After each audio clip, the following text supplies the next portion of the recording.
नमस्कार, मैं हूं विशाल पांडे। 5 साल पहले जब जम्मू और कश्मीर में अनुच्छेद 370 समाप्त किया गया तो इसको पाकिस्तान ने मजहब से जोड़कर काफी हंगामा मचाया था। पूरी दुनिया के मुस्लिम देशों, खासकर अरब देशों को उकसाने का प्रयास किया था, लेकिन पाकिस्तान की फितरत से वाकिफ अरब दुनिया ने उसको बिल्कुल भी नहीं सुना। आज अरब देश भारत से बेहतर दोस्ती और कारोबारी रिश्ते बनाकर रखे हुए हैं, जबकि पाकिस्तान अपने खराब माली हालत और अंदरूनी लड़ाई से जर्जर हो चुका है। आज आप इस खास शो में यह जानेंगे कि अरब देशों ने क्यों बना ली पाकिस्तान से दूरी और क्यों उनके लिए हिंदुस्तान है जरूरी।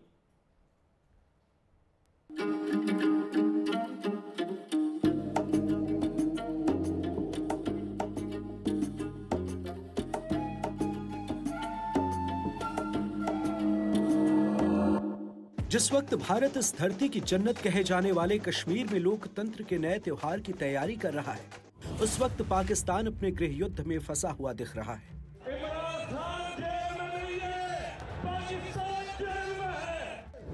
पाकिस्तान के पूर्व प्रधानमंत्री इमरान खान की रिहाई पर उठा बवाल और जनाक्रोश ये बता रहा है कि पाकिस्तान में कितना असंतोष है।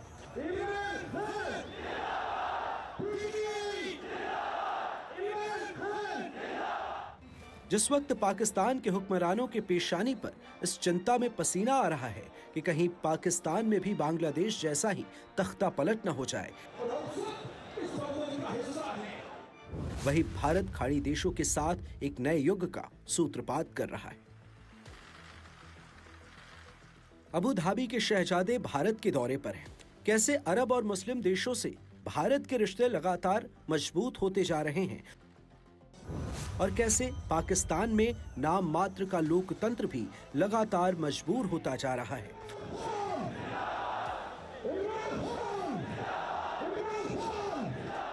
आज इसका विश्लेषण होगा। तो सबसे पहले आपको पाकिस्तान ले चलते हैं, जहां पूर्व प्रधानमंत्री इमरान खान के समर्थकों का विरोध प्रदर्शन पाकिस्तान में नए राजनीतिक ज्वालामुखी का सबब बनता दिख रहा है।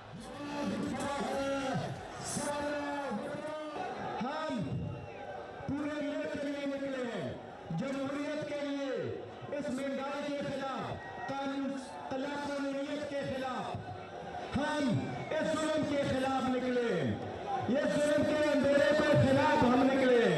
लेकिन वो लोग जो इक़्तिदार के कॉरिडोर की चाबी रखते हैं, मैं उनको एक चीज बताना चाहता हूँ, अपने कौम और मुल्क के बारे में सोचो।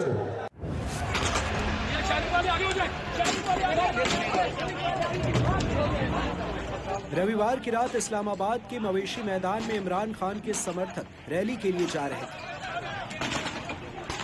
लेकिन पुलिस ने एनओसी न होने का हवाला देकर उनको शहर से बाहर रोक दिया। पाकिस्तान की राजधानी इस्लामाबाद को छावनी में तब्दील कर दिया गया। इससे नाराज कार्यकर्ताओं ने पुलिस पर जमकर पथराव किया। इसमें 20 से ज्यादा पुलिस वाले घायल हो गए। जवाब में पुलिस ने भी लाठियां बरसाई, आंसू गैस के गोले दागे।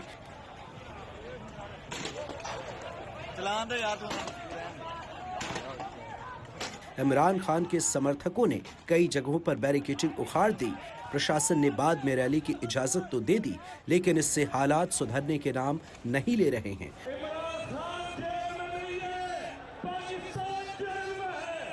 रैली हुई और वहां शहबाज सरकार को इमरान खान को रिहा करने के लिए 2 हफ्ते का अल्टीमेटम दिया गया।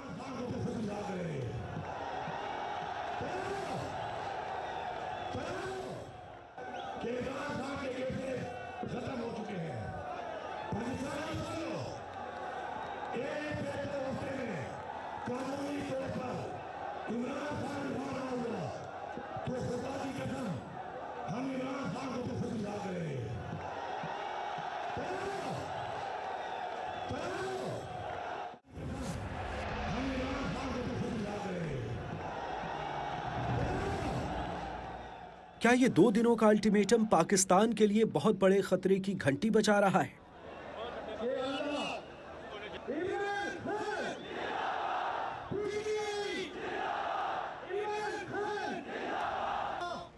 पाकिस्तान से कटकर ही बने बांग्लादेश में जिस तरह पिछले महीने तत्कालीन प्रधानमंत्री शेख हसीना को देश छोड़कर भागना पड़ा, उसके बाद क्या वैसा ही खतरा पाकिस्तान में मंडरा रहा है?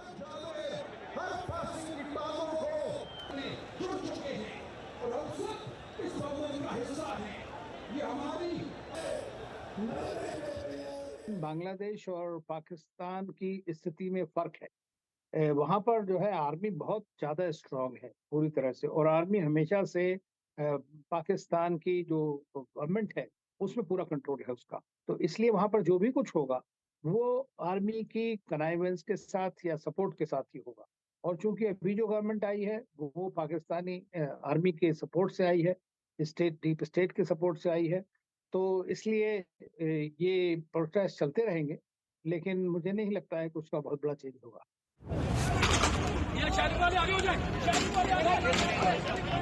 एक तरफ बांग्लादेश जैसे हालात में पाकिस्तान के लोकतंत्र की बुनियाद बहुत तेजी से हिलने लगी। इमरान खान बीते 400 दिनों से जेल में हैं, लेकिन उनके समर्थकों के तेवर देखकर लगता है कि पाकिस्तान बेहद अस्थिरता की ओर बढ़ रहा है। एनडीटीवी इंडिया की रिपोर्ट।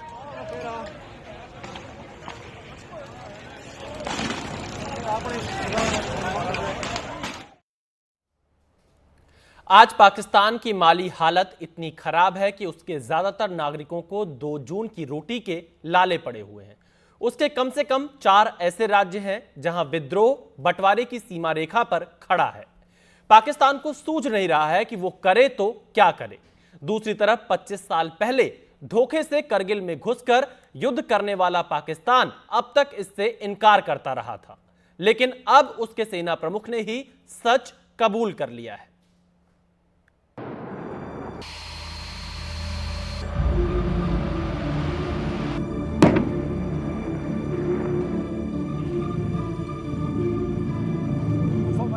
पच्चीस साल पहले धोखे से थोपे गए युद्ध का नाम है करगिल युद्ध, जिसमें पाकिस्तान की करतूत को दुनिया ने देखा था। यह दूसरी बात है कि भारत के पराक्रम के आगे पाकिस्तान की एक न चली और उस करगिल युद्ध में पाकिस्तान को मुंह की खानी पड़ी।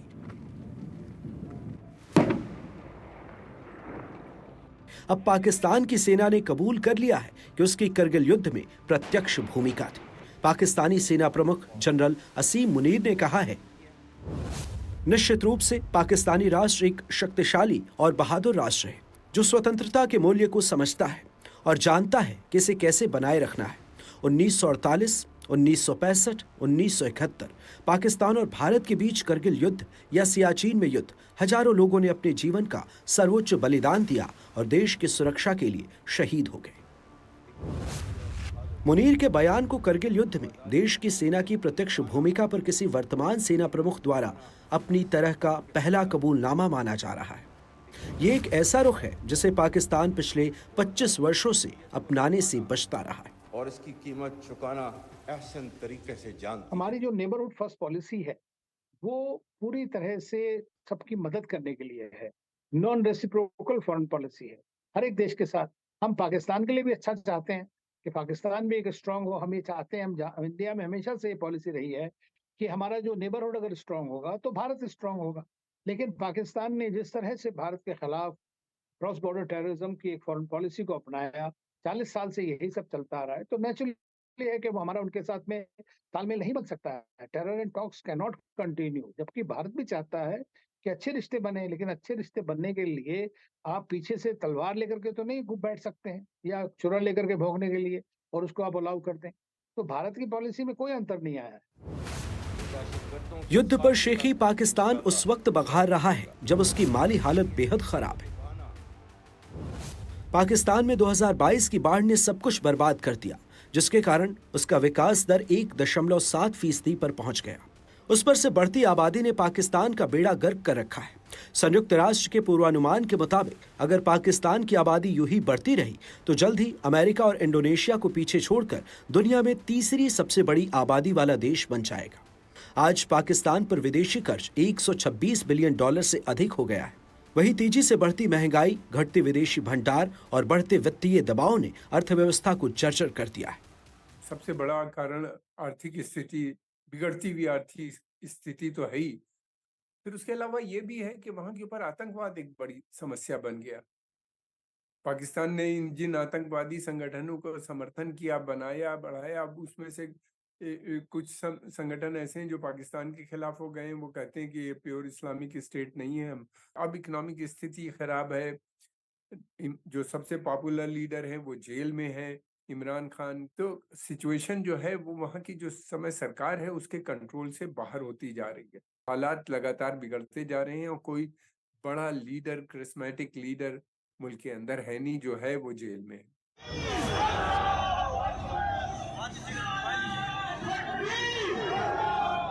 भयंकर गरीबी और खराब माली हालत का असर पाकिस्तानी कब्जे वाले कश्मीर पर भी दिखता है। इसलिए वहां के लोगों को रक्षा मंत्री राजनाथ सिंह ने भारत के साथ आने का खुला निमंत्रण दे दिया। अभी हाल में ही एक हलफनामा कोर्ट में देते हुए वहां के एडिशनल सॉलिसिटर जनरल ने यह कहा कि पीओके ये फॉरेन लैंड है। मैं पीओके के लोगों से कहना चाहता हूं, पाकिस्तान के लोग आपको फॉरेनर मानते हैं, आपको विदेशी मानते हैं, लेकिन भारत के लोग आपको विदेशी नहीं मानते हैं। पीओके के लोगों को हम अपना मानते हैं। आइए हमारे साथ आइए। आज पाकिस्तान के अलग अलग इलाकों में इतना असंतोष छाया हुआ है कि पाकिस्तान के टुकड़े टुकड़े होने का खतरा मंडरा रहा है। अपने साथ सौतेले व्यवहार के कारण पाकिस्तान के कब्जे वाले कश्मीर में लगातार विरोध हो रहा है। बलूचिस्तान से आए दिन होते धमाके और पाकिस्तानी सरकार की तरफ से कोई ध्यान न दिए जाने से वो भी इलाका पाकिस्तान से अलग होना चाहता है। सिंध में भी जबरन उर्दू थोपने और संसाधनों में भेदभाव के कारण वहां के लोग भी सिंधु देश की मांग कर रहे हैं। उसी तरह गिलगित बाल्टिस्तान में भी अलग होने के लिए आंदोलन लगातार चल रहा है। आखिर इतने असंतोष के बीच पाकिस्तान का बेड़ा कैसे पार हो सकता है? एनडीटीवी इंडिया की रिपोर्ट।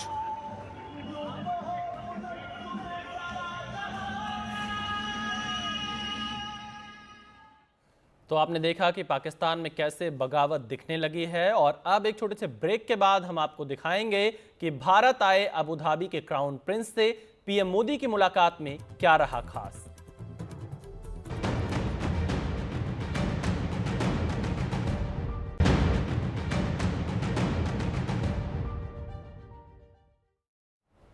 ब्रेक के बाद आपका एक बार फिर से स्वागत है। अब बात करते हैं अबू धाबी के क्राउन प्रिंस के भारत दौरे की। भारत के दौरे पर आए अबू धाबी के क्राउन प्रिंस शेख खालिद बिन मोहम्मद बिन जायद अल नहयान ने सोमवार को प्रधानमंत्री नरेंद्र मोदी से मुलाकात की।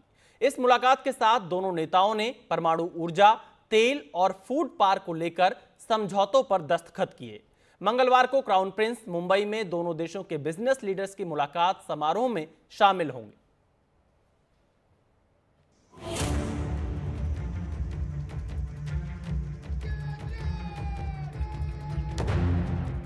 सोमवार को नई दिल्ली में प्रधानमंत्री नरेंद्र मोदी से अबू धाबी के क्राउन प्रिंस शेख मोहम्मद बिन जायद अल की मुलाकात हुई। अबू धाबी के क्राउन प्रिंस का ये दौरा उस वक्त हो रहा है जब पाकिस्तान में तनाव चरम पर है। पाकिस्तान के लिए ये वाकई परेशानी का सबब हो सकता है कि कश्मीर में अनुच्छेद 370 के खात्मे के बाद वो दुनिया भर के मुस्लिम देशों को लामबंद करने की कोशिश कर रहा था, लेकिन पाकिस्तान के झांसे में कोई नहीं आया। उन देशों का भारत के साथ बेहतर कारोबार और बेहतर भविष्य दिखता है। सऊदी अरेबिया का कहना यह है कि पाकिस्तान जो है ये केवल लोन पे ही निर्भर है, अपनी इनकम बढ़ाता नहीं, करप्शन कम नहीं करता। वो लोग कितना इनको फंड करें, उनकी जो नई पॉलिसी उसमें पाकिस्तान कहीं फिगर नहीं होता, और बल्कि पाकिस्तान एक लाइबिलिटी बन गया। दूसरी बात यह है कि भारत का एक अच्छी छवि अरब देश में है। भारत ये मूल के लोग बड़ी संख्या में वहाँ काम कर रहे हैं, 90 लाख के करीब हैं, जो उनको बहुत ज़रूरत है। फिर उसके अलावा ये भी है कि भारत अंतर्राष्ट्रीय पटल में एक उसकी बड़ी आवाज़ है, तो उसकी वजह से उनको बहुत फायदा है। भारत और यूएई के बीच पिछले कुछ सालों में काफी नजदीकी आई है।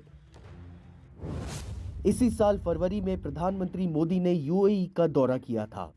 2015 से अब तक पीएम मोदी 7 बार यूएई का दौरा कर चुके हैं। पिछले एक साल में पीएम मोदी 3 बार यूएई जा चुके हैं। 2017 में दोनों देशों के बीच कॉम्प्रिहेंसिव स्ट्रैटेजिक पार्टनरशिप पर भी हस्ताक्षर हुए थे। अगर 2022-2023 की बात करें तो दोनों देशों के बीच लगभग 84 बिलियन अमेरिकी डॉलर का व्यापार हुआ है। आज भारत यूएई से तीसरा बड़ा ऊर्जा आयातक देश है और पिछले साल भारत ने यूएई से पहली बार भारतीय रुपये में कच्चा तेल खरीदा। कई तरीके थे हमारे उनके साथ, ऐतिहासिक संबंध हैं। फिर उसके अलावा ये भी है कि उन्हीं ने काफ़ी शुरू से काफ़ी जोर दिया इन देशों के ऊपर। भारत का मानना ये है कि ये हमारे बहुत निकट देश हैं। फिर आने वाले समय में हमारा भारत का अरब देशों के साथ ज्वाइंट प्रोडक्शन, को प्रोडक्शन की भी अब बात चल रही है और डिफेंस सेक्टर में भी कॉपरेशन बढ़ रहा है। इस तरह से बहुत सी चीज़ें हैं। मोदी जी ने इस पर खास अटेंशन दिया और उसकी चलते हुए ये रिश्ते और बढ़े आगे। अब की बार क्राउन प्रिंस के साथ यूएई सरकार के कई मंत्री और बिजनेस डेलीगेशन भी भारत आया है। जाहिर है कि कारोबार की दुनिया और भी बेहतर होगी। एनडीटीवी इंडिया की रिपोर्ट।